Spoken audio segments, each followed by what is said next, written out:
Good morning to all of you. History का 6th chapter पढ़ रहे हैं हम, towns, traders and craft person. आज हम जो टॉपिक पढ़ेंगे वो है traders, big and small. Traders होते हैं जो एक जगह से दूसरी जगह पे सामान एक जगह से खरीदते हैं और दूसरी जगह पे जाकर उसको बेचते हैं। ट्रेडर्स बड़े भी और स्मॉल भी। कौन कौन से जो बड़े व्यापारी थे, कहाँ कहाँ से लेके कहाँ कहाँ तक अपना सामान था वो बेचने के लिए लेके जाते थे, इसके बारे में हम पढ़ेंगे। काफी प्रकार के जो ट्रेडर है उनके बारे में हमने पढ़ा इसमें। दीज इंक्लूड, इसमें बंजारा भी इंक्लूडेड थे। बंजारा क्या होते थे, वे भी एक ट्रेडर्स थी जो कि बंजारा थे, एक जगह से दूसरी जगह घूम के ट्रेड करते थे।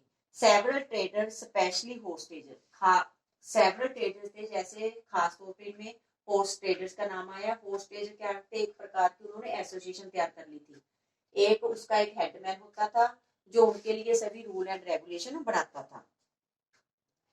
Who negotiated on their behalf with various who bought horses, वो क्या करते थे, उनके नेगोशिएट करते थे, हेडमैन बातचीत करता था, उनके हिसाब से वो क्या करते थे, हॉर्सेस को खरीदते थे।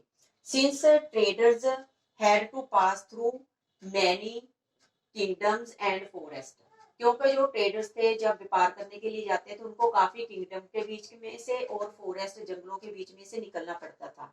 जब भी वो ट्रेवल करते थे, एक जगह से दूसरी जगह जाते थे, इसलिए वो कारवां में जाते थे। कारवां के काफी ज्यादा इकट्ठे, जब ट्रेडर्स इकट्ठे होके घोड़ों के ऊपर जो बैलगाड़ियां तो उनपे अपना सामान एक जगह से दूसरी जगह बेचने के लेके जाते थे, उसको कारवां बोला जाता था। एंड फॉर्म्ड गिल्ड, और उन्होंने एक संस्था बनाई थी जिसको गिल्ड बोला जाता था। गिल्ड एक ऐसी संस्था होती है जिसमें जो व्यापारी लोग हैं वो एक सभा बना जाते हैं, वो उनके रूल और रेगुलेशन भी होते हैं। एक ट्रेडर्स की जो सभा होती है उसे गिल्ड बोला जाता है। There are several such guilds in South India from the 8th century onward. The most famous being the, उनमें से जो सबसे महत्वपूर्ण थे, फेमस थे, वो थे Manigramam and Nanadesis. These guilds traded extensively both within the peninsula and with Southeast Asia and China.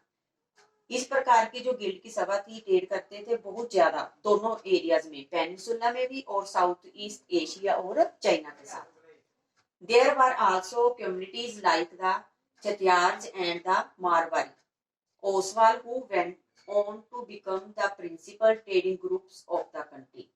कुछ समुदाय ऐसे थे जैसे छठियार थे, मारवाड़ी, ओसवाल थे, वो क्या करते थे, become the principal trading groups, कुछ ट्रेडिंग ग्रुप्स बनाते थे कंट्री में. Gujarati traders including the communities of Hindu, एक गुजराती ट्रेडर थे, उसमें कुछ समुदाय शामिल थे जैसे Hindu Banias, Muslim Bohras. Traded extensively with the ports of the Red C.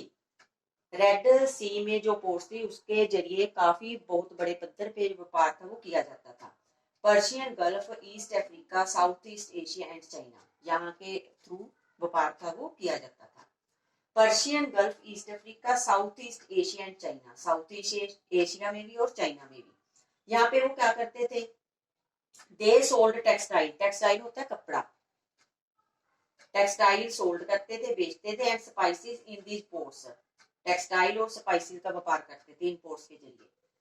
In exchange brought gold and Ivory from Africa and spices, और गोल्ड और आइवरी आता था, हमारे आइवरी होते हैं हाथी के दांत, अफ्रीका और स्पाइसेस वहां से आते थे, एक्सचेंज करते थे उसके जरिए जो भी व्यापार होता था. Chinese blue pottery and silver from South East Asia and China, और चाइना की जो ब्लू पोट्री है और सिल्वर वो आता था साउथ एशिया और चाइना से. ऑन द वेस्ट कोस्ट, जो भी वेस्ट कोस्ट था, अरब, पर्शियन, चाइनीज, जैविश, काफी तरह के व्यापारी थे, सिविल क्रिश्चियन ट्रेडर्स थे. इंडियन स्पाइसेस एंड क्लोथ, यहाँ पे क्या था, Indian spices and cloth sold in the Red Sea ports, Red Sea ports के जरिए स्पाइसेस और क्लोथ, स्पाइसेस होते हैं मसाले वगैरह, और क्लोथ ये सोल्ड होते थे. पर परचेज बाय इटालियन ट्रेडर, इनको परचेज किया जाता था इटालियन ट्रेडर्स के द्वारा. And eventually reached European market, उसके बाद ये पहुंच जाते थे यूरोपियन मार्केट में, फैचिंग वेरी हाई प्रॉफिट, और वहां से वो बहुत ज्यादा प्रॉफिट कमाते थे. Spices ground in tropical climates, spices कहाँ पे ग्रो होते हैं, जैसे पीपर है, सिकोना है, नटमेग है, ड्राइड जिंजर है, जैसे भी मसालों के नाम है. इनके लिए कहते हैं ट्रॉपिकल क्लाइमेट चाहिए, इसलिए जहाँ पे ये स्पाइसेस होते हैं became an important part of the European cooking, जो कि यूरोपियन कुकिंग का एक महत्वपूर्ण पार्ट है ये spices. And cotton cloth was very attractive, जो कॉटन क्लॉथ होता था वो भी काफी अट्रैक्टिव था।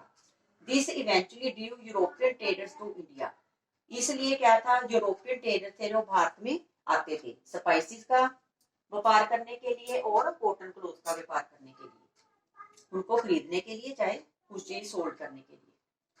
How this change the face of the trading and towns, और ये कैसे बदला। जैसे काबुल का नाम है जहाँ पे, with its rugged mountainous landscape, Kabul जो कि प्रेजेंट डे अफगानिस्तान है, became political and commercial important. 16th century में जो काबुल था उसकी कहते काफी कमर्शियल इंपोर्टेंस थी। Kabul and Kandahar were linked to the celebrated silk route, ये दोनों ही सिल्क रूट के जरिए जुड़े हुए थे। Beside trade in horses was primarily carried on through this route, इसके अलावा हॉर्स का जो व्यापार था वो भी किया जाता था इस रास्ते के, ज्यादातर सिल्क कपड़े का किया जाता था और साथ में हॉर्सेस का भी व्यापार किया जाता था। In the 17th century Jean Baptiste Tavernier a diamond merchant, ये एक डायमंड मर्चेंट था, estimated that the horse trade at Kabul amount, जो घोड़ों का व्यापार यहाँ पे होता था लगभग 30,000 एनुअली होता था, which was a huge sum in those days, जो कि काफी प्रॉफिट था उस समय, काफी पैसा जमा होता था। Camels carried dry fruit, camels के द्वारा जैसे सूखे फल, डेट्स, कारपेट्स, सिल्क, जहां तक के fresh fruit Kabul to the subcontinent and elsewhere, subcontinent पे जाता था काबुल में भी और जगह पे भी ये व्यापार किया जाता था। Slaves were also brought here for sale, गुलामों का भी व्यापार यहाँ पे होता था, उनको सेल करने के लिए यहाँ पे लाया जाता था।